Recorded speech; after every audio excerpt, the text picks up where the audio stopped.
السلام علیکم ورحمۃ اللہ وبرکاتہ۔ دوستو، آج کی ہماری کہانی میاں اور بیوی کے درمیان ہے۔ بیوی اپنے شوہر سے تنگ آ کر عدالت میں پہنچ جاتی ہے کہ مجھے طلاق چاہیے وغیرہ وغیرہ، مگر شوہر کا تو برا حال ہو جاتا ہے۔ ان کے بچے بھی تھے، اب بچوں کا کون وارث بنے گا؟ ایسی کیا نوبت آ گئی کہ بیوی نے عدالت کا دروازہ کھٹکھٹایا۔ کیا واقعی بیوی کو اپنے شوہر کا مزاج نہیں پسند؟ کیا شوہر واقعی قصوروار ہے یا نہیں؟ جب بیوی کی بات جج صاحب نے سنی تو اس نے کیا کہا؟ کیا اب دونوں ساتھ رہیں گے یا نہیں؟ اور ان کے بچے کون سنبھالے گا؟ یہ سب کچھ ہم آپ کو بتائیں گے آج کی اس کہانی میں۔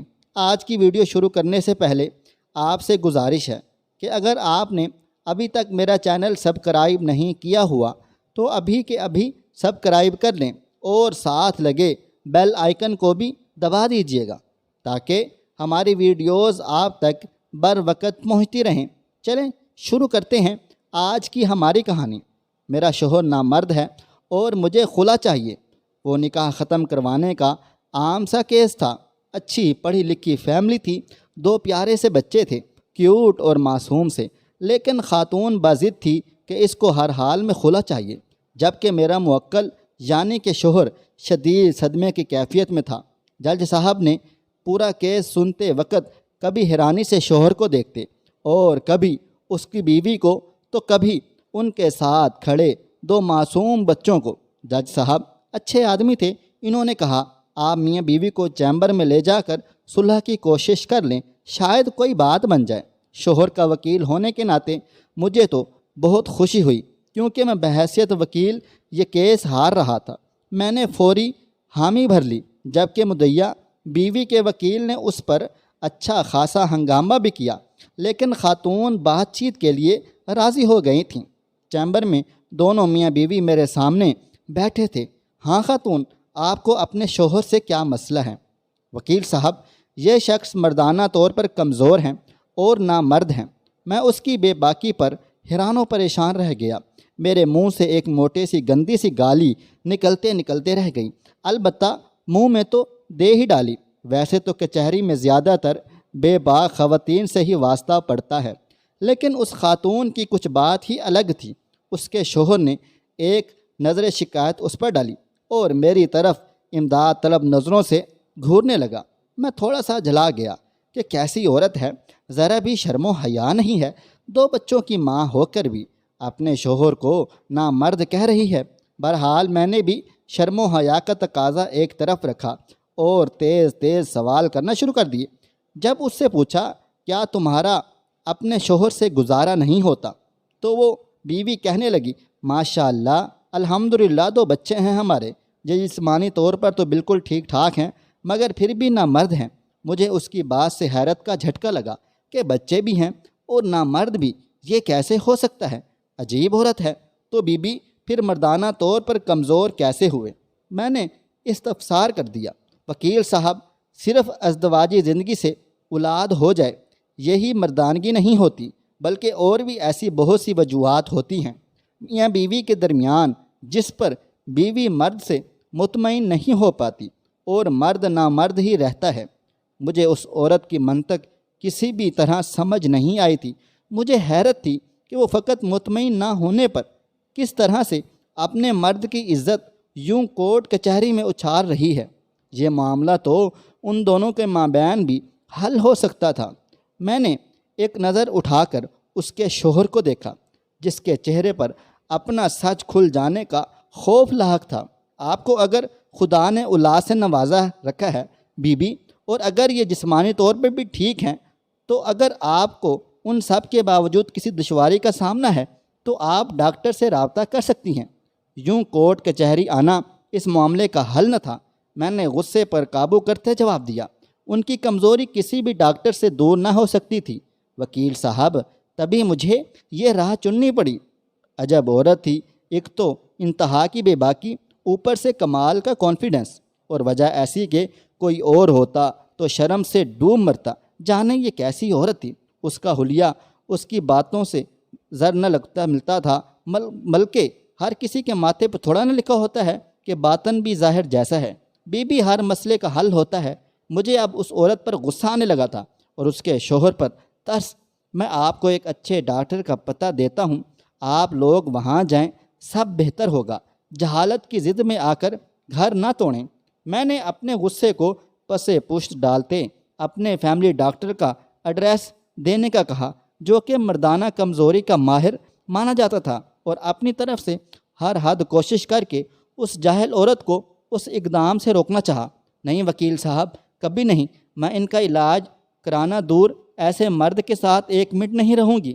جانے وہ عورت کیوں اتنی ضد کر رہی تھی؟ جب آپ کی اولاد ہے تو پھر یہ بیماری اتنی بھی بڑی بیماری نہیں ہے۔ جانے آپ نے اس بیماری کو کیوں وجہ بنا رکھا ہے؟ اب کی بار میرا ضبط جواب دینے لگا تھا، بیماری ہے وکیل صاحب، بیماری ہے۔ اب کی بار وہ بھی دبا دبا چلائی تھی، اگر ہے تو وضاحت کر دیں پھر۔ اگر وہ بے باک تھی تو اتنی اصل مدعے تک پہنچنے میں پھر میں نے بھی اپنی شرم ایک طرف رکھی ہوئی تھی، مگر جب وہ بولی تو مجھے حیرت اور شرمندگی کے سمندر نے آن گھیرا۔ صرف بچے پیدا کرنا ہی مردانگی نہیں ہوتی وکیل صاحب، میرے بابا دیہات میں رہتے ہیں اور ذمہ داری کرتے ہیں، پورا گاؤں کہتا ہے ان جیسا مرد کبھی نہیں دیکھا، ماشاءاللہ، گبرو، با اخلاق اور انتہائی مدد کرنے والے انسان ہیں، ہمیشہ دوسروں کی بہو بیٹیوں کے سر پر ہاتھ رکھا۔ ہم 2 بہنیں ہیں اور میرے والد صاحب نے ہمیں کبھی دھی رانی سے کم بلایا ہی نہیں، جبکہ میرے شوہر مجھے کتی کہہ کے بلاتے ہیں۔ یہ کون سی مردانہ صفت ہے وکیل صاحب؟ اب آپ بتائیں، مرد صرف میرے باپ جیسا شخص ہوا تو یہ کتی کہنے والا؟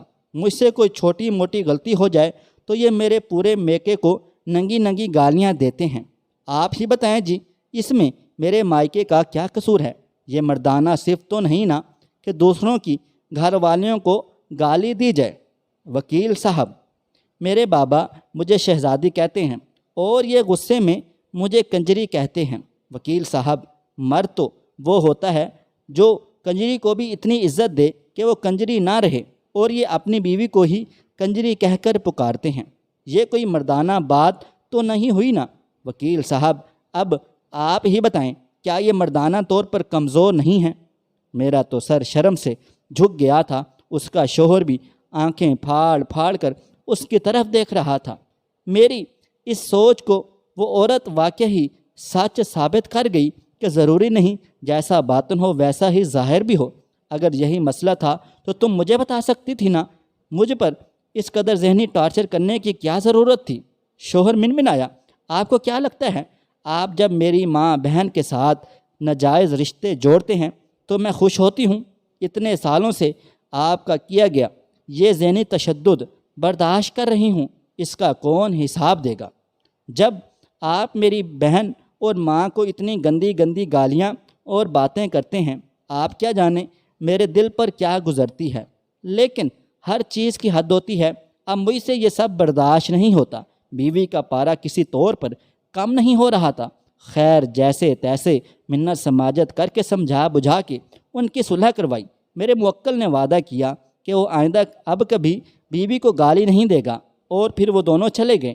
اب ان کے گھر کے سکون ہے، چھوٹے موٹے مسائل تو گھروں میں آتے رہتے ہیں، لیکن اب ان کے گھر پہلے والے حالات نہیں ہیں۔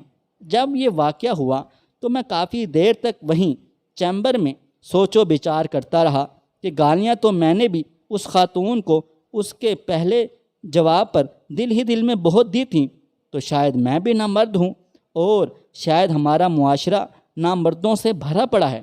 گالی دینا ہمارے معاشرے میں عام ہو چکا ہے۔ پہل تو مردوں میں یہ رواج تھا، اب تو عورتیں بھی اس کام میں مردوں سے کم نہیں ہیں۔ خود نوٹ کر لیں کہ دوستوں میں، گھر میں یہ سب کتنی عام سی بات ہو کر رہ گئی ہے۔ اب تو توجہ ہی نہیں ہوتی، گالی پر گالی بھی نکالی جاتی ہے۔ خدارا معاشرے کو اس برائی سے بچانے کی کوشش کریں تاکہ معاشرے میں لوگ سکون سے رہ سکیں، نہیں تو اللہ معاف کرے، کچھ ایسے لوگ بھی ہیں جن کی ابتدا بات کرنے کی گالی سے شروع ہوتی ہے۔ تو اللہ تعالیٰ ہم سب کو ہدایت دے تاکہ ہم سب لوگ اس برائی سے بچ سکیں۔ خواہش صرف اتنی ہے کہ کچھ الفاظ لکھوں جس سے کوئی گمراہی کے راستے پہ جاتے جاتے رک جائے، اور نہ بھی رکے تو سوچ میں ضرور پڑ جائے۔ مجھے آپ اگلی ویڈیو تک اجازت دیں۔ اللہ حافظ۔